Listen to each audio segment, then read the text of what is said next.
અમદાવાદના જુહાપુરામાં કુખ્યાત ગુનેગાર પર વધુ એક ફરિયાદ નોંધાઈ છે। ફરિયાદી પાસેથી 50 લાખની ખંડણી માંગી રિવોલ્વર દેખાડી ધમકી આપતા વેજલપુર પોલીસે આરોપીની ધરપકડ કરી છે। 1.5 માસ પહેલા મુશીર કુરેશી સહિતના 5 આરોપીઓએ જુહાપુરાના ડોક્ટર અશરફ દિવાનને પોતાના ઘરે વિઝિટના બહાને બોલાવીને રિવોલ્વર દેખાડી માર મારી ધમકી આપી હતી। ત્યારે ફરિયાદી ડોક્ટર અશરફ દિવાન ખંડણી કે બંગલો દેવા સહમત ન થતા વેજલપુર પોલીસ સ્ટેશનમાં મુશીર સહિત 5 અસામાજિક તત્વો સામે ફરિયાદ નોંધાવી હતી। ત્યારે વેજલપુર પોલીસે કુખ્યાત મુશીર સહિત 2 ની ધરપકડ કરી અન્ય ફરાર 3 આરોપીની શોધખોળ શરૂ કરી છે। અને આ ડોક્ટર સાહેબ છે એમનું મકાન ત્યાં ડોક્ટરનું ક્લિનિક ચલાવે છે।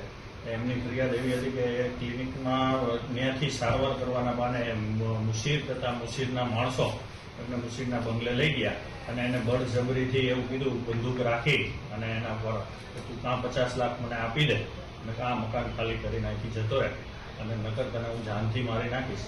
આવી ફરિયાદ મળતા એની ફરિયાદ દાખલ કરી અને તાત્કાલિક કાર્યવાહી કરતા આ મુશીર તથા એના એક મળતિયા માણસની ગઈકાલ રાતે આ એરેસ્ટ કરવામાં આવેલ છે।